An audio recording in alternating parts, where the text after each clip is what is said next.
Hola, buenas tardes. Nosotros nos pensamos que el derecho, los abogados, es una cosa muy rígida, pero dentro de esta rigidez a veces ahí se encuentran maneras para poder flexibilizar y aportar nuevas soluciones. Estamos de acuerdo en que nos preocupa la salud de las personas expuestas a los campos electromagnéticos. Debemos de buscar la manera en que se reconozca esta relación entre las acciones y la salud de las personas. Para llegar a este objetivo tenemos varios caminos. Yo lo que voy a hacer hoy es aportar mi experiencia, o la experiencia del despacho, sobre todo la experiencia de muchos años de legislación en temas de seguridad social y en temas de prevención de riesgos, que creo que nos pueden ayudar a llegar al objetivo que todos tenemos de que se reconozca la relación de causalidad entre las radiaciones y la salud de las personas.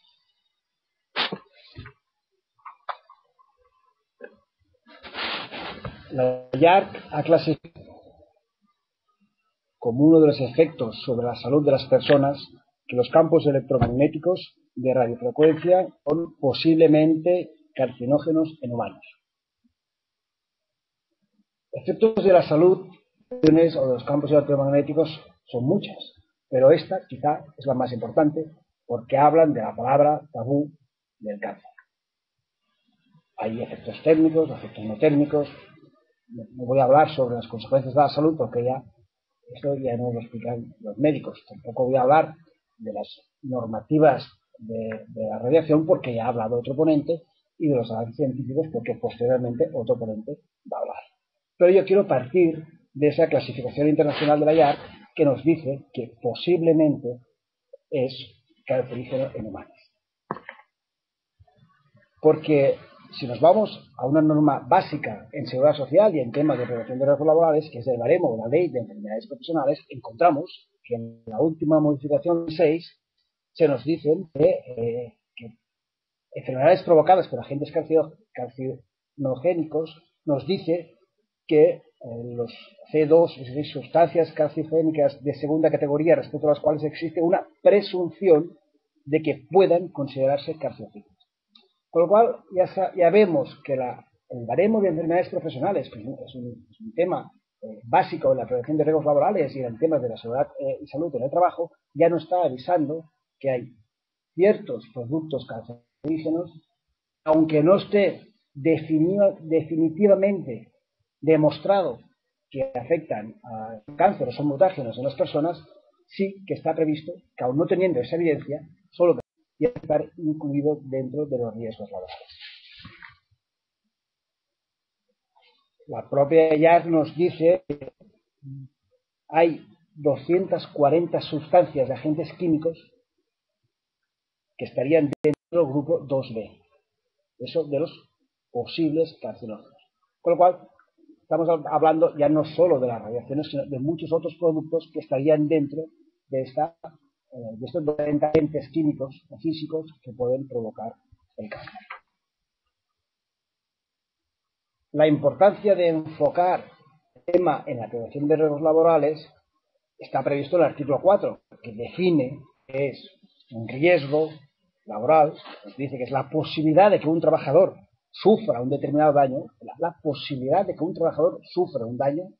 Eso es lo que define la Ley de Prevención de Riesgos Laborales como un riesgo. Y nos dice que serán daños cualquier enfermedad, patología, lesión sufrida con motivo o ocasión del trabajo. Y nos define el artículo 4 que cualquier local donde tenga las características generales de instalaciones, equipos, productos y demás útiles existentes en el centro de trabajo, o cualquier naturaleza de los agentes físicos, químicos y biológicos presentes en el ambiente de trabajo. Por lo cual nos va definiendo siempre la Ley de Prevención de Riesgos Laborales que cualquier centro de trabajo que tenga la influencia de un agente físico que pueda presumiblemente causar un daño a la salud debe ser objeto de la evaluación de riesgos laborales. ¿Dónde quiero llegar con todo eso? Quiero llegar a que desde siempre el centro de trabajo ha sido un laboratorio. Cuando hablamos de riesgos laborales tenemos unas ventajas que no tenemos fuera del ámbito laboral.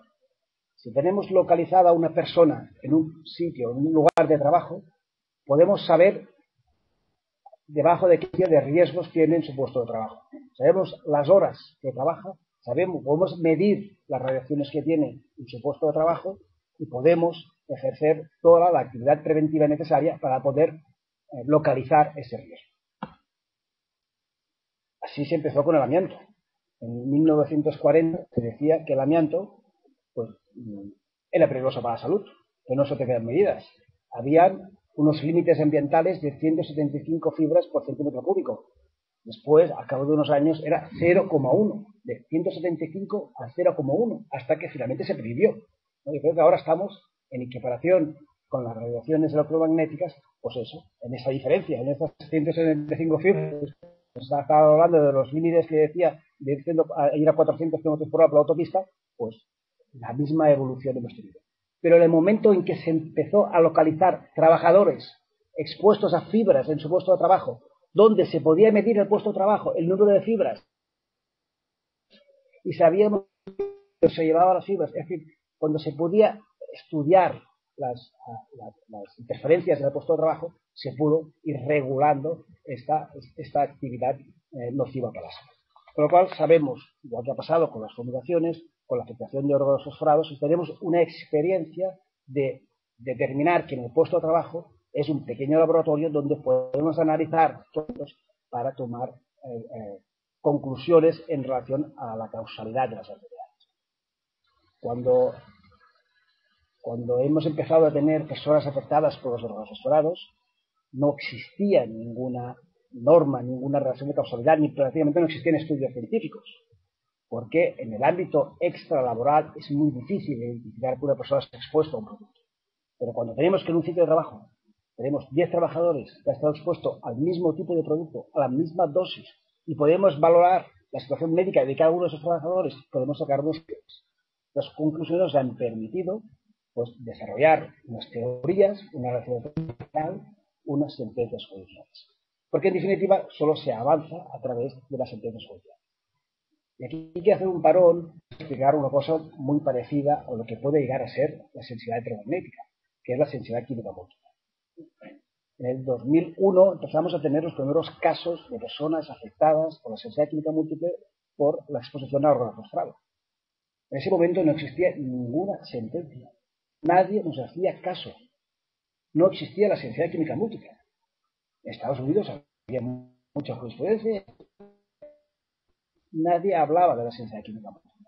Solo cuando fuimos al Ministerio de Sanidad con 100 sentencias, fuimos con Carmen y otra gente, 100 sentencias, demostrando que 100 jueces habían determinado que había una relación de causalidad entre esos trabajadores expuestos a órganos fosforados o otros puntos químicos, pues el Ministerio de Sanidad tuvo que hacer un documento de consenso donde aprobó la sensibilidad química múltiple en el Estado español.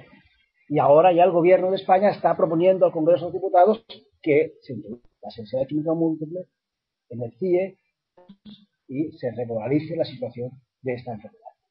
Bien, es un ejemplo clarísimo de que hemos tenido que pasar por lo oral para llegar a un reconocimiento que ahora se puede aplicar a las exposiciones fuera del ámbito laboral. Y ahora es más fácil que una persona que está expuesta a cualquier producto químico fuera del ámbito laboral, como esos antecedentes, esa jurisprudencia, estos informes de inspección del ámbito laboral, pues lo podemos aplicar al ámbito fuera laboral. De la misma manera es mucho más fácil, que estaba comentando, poder demostrar la relación de causalidad de un trabajador de la petroquímica expuesto al benceno que no del vecino que vive a 200 metros de la petroquímica, pero que tiene una dificultad de prueba mucho mayor que el propio trabajador. Pero cuando tenemos que todos los trabajadores se declaran que expuestos al benceno, que tienen leucemia, se declara enfermedad profesional, será más fácil que toda esa relación de causalidad se traslade al vecino que vive en el edificio de delante y también tiene esa leucemia y está expuesto exactamente, se puede demostrar con estudios ambientales, al mismo benceno, quizá en dosis más bajas, seguramente en dosis más bajas, pero podremos hacer un trabajo de tirar por ahí la radiación de causalidad. Pero volviendo a las radiaciones electromagnéticas, pues hemos de aplicar toda la cultura preventiva. Todos los trabajadores están expuestos prácticamente a las mismas radiaciones electromagnéticas que los que no están trabajando y están en su domicilio. Al final, trabajamos donde vivimos. Con lo cual, todos los trabajadores, o casi todos los trabajadores, estamos expuestos a radiaciones electromagnéticas. Porque podemos instalar encima de nuestro despacho, si nuestra nueva ley, 1, 2, 3, 4, 10 antenas de telefonía móvil, que eso nos irradian nuestro centro de trabajo. Aparte, lógicamente, tendremos las fuentes de energía de nuestro propio ámbito laboral, pero también tenemos los de fuera. Tenemos el wifi, tenemos los teléfonos móviles, etcétera. Pues es riesgo laboral. Y según la ley de prevención de riesgos laborales, artículo 4, el empresario está obligado a tratar esa exposición de campos electromagnéticos como un riesgo laboral y aplicar toda la cultura preventiva. Una cultura preventiva que no la voy a describir porque ya no voy a tener tiempo, que se basa básicamente en identificar los riesgos, en hacer mediciones, en buscar medidas preventivas, en sustituir esos productos cancerígenos o posiblemente con un tipo de elementos, a pantallar una serie de cultura preventiva que lógicamente lo que harán es que estamos expuestos a menos radiaciones. Porque al final hay un principio que, habiendo leído para esta conferencia muchos artículos de salud ambiental, que no es el principio de Lara, que en inglés tiene su definición, pero que en castellano es tan bajo como sea razonablemente posible. Esto parece ser que salud ambiental es un principio muy nuevo, pero esto en prevención de riesgos es lo básico, es el objetivo de la prevención, es siempre ese, el riesgo como menor, mejor. Con lo cual, creo que en el ámbito laboral realmente tenemos la posibilidad de exigir que esto sea de esta calidad. Pero tenemos otras ventajas. En el ámbito laboral tenemos la vigilancia de la salud, importantísima la vigilancia de la salud. Si lo que queremos al final es demostrar una relación de causalidad, pues qué mejor que si tenemos 1, 10, 100 trabajadores expuestos a condiciones que conocemos porque las hemos tenido que medir, porque nos obliga la ley de prevención de riesgos laborales, que a la jornada esas personas tienen dolor de cabeza, salen fatigadas, tienen picor. Es decir, si aplicamos un protocolo de vigilancia de salud adecuado a estos trabajadores, los médicos pueden llegar a unas conclusiones. Cuando empezamos con la sensibilidad química múltiple, cuando se les preguntaba si tenían vómitos, si tenían dolor de cabeza, se les preguntaba, y al final, cuando se sumaban una serie de sintomatologías, se llegaba a una conclusión, porque la sensibilidad química múltiple sabemos que es un conjunto de síntomas. Pero al final se ha llegado a un diagnóstico que, pues, en las radiaciones electromagnéticas tenemos que hacer el mismo proceso. Tenemos que preguntar a las personas expuestas qué les está pasando. Esto es la vigilancia de la salud. Para hacer eso correctamente tenemos que trabajar un protocolo sanitario. En prevención de riesgos laborales hay muchos protocolos. El PowerPoint que tenía preparado están expuestos. Bueno, pues hay un gas laboral, de etileno, plomo, radiaciones ionizantes. Cualquier de estos protocolos hay que hacer uno especialmente para los trabajadores expuestos a radiaciones electromagnéticas, y de esa manera tendremos unos resultados sanitarios que nos pueden ser muy útiles para que después lo podemos trasladar a que si una persona en su domicilio tiene los mismos síntomas que tienen los trabajadores expuestos, pues podemos hacer una equiparación para poder exigir que saquen una antena para la marca.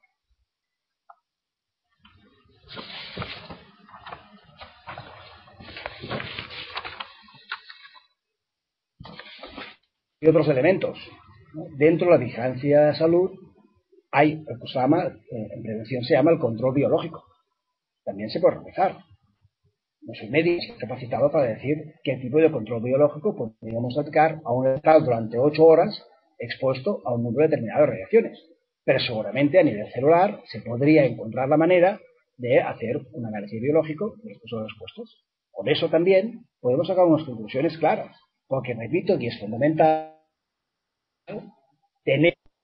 sabemos a qué ha estado expuesto y a cuántas radiaciones ha estado expuesto, por lo cual las conclusiones de esos valores biológicos también nos pueden ser muy útiles para poder marcar un umbral que después lo trasladamos al ámbito que es fuera del ámbito laboral.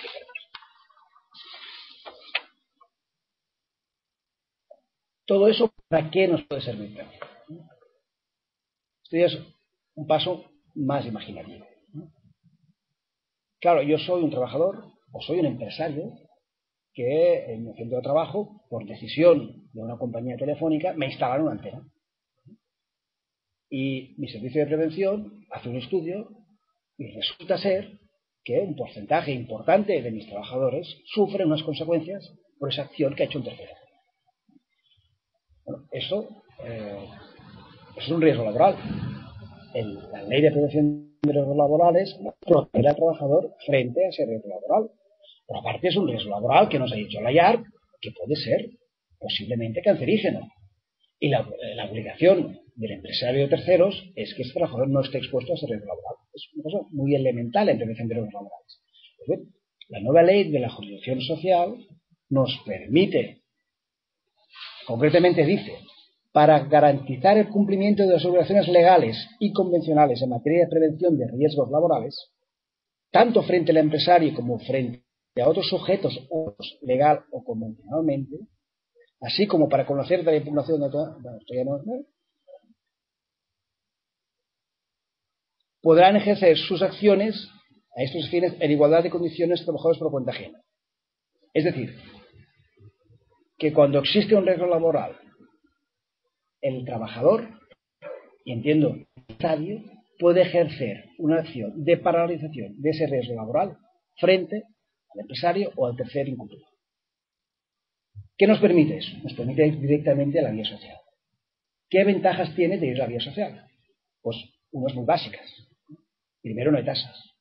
Segundo, no hay costes. Y tercero, tenemos todos unos principios preventivos que avalan nuestra actuación. Entonces nos pueden decir muchas cosas.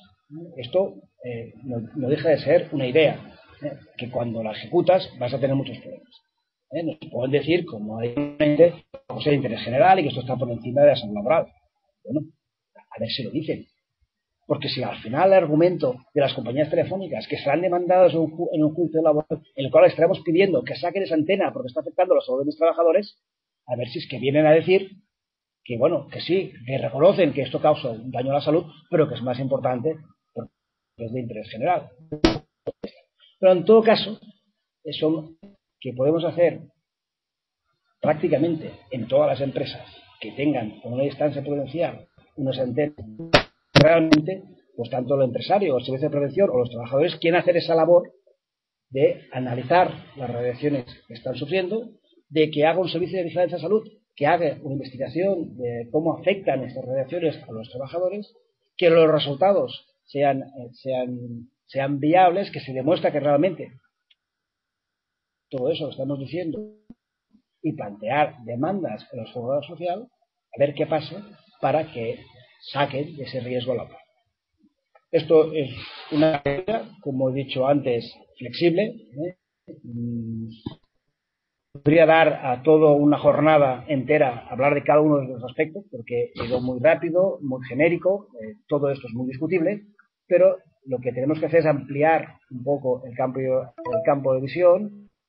No podemos olvidar que los riesgos de todos los campos electromagnéticos no son diferentes en el ámbito laboral que en el ámbito extralaboral, que solamente por las horas que estamos trabajando y por el tipo de actividad que se realiza en el trabajo, la exposición es más elevada, incluso que fuera del ámbito laboral. Lo hemos de aprovechar toda esa experiencia que tenemos en el ámbito laboral para, conjuntamente con otros frentes, pues un poco imponer la lógica y buscar la mejor manera para competir, como hemos dicho al inicio, un objetivo viable de proteger la salud de las personas.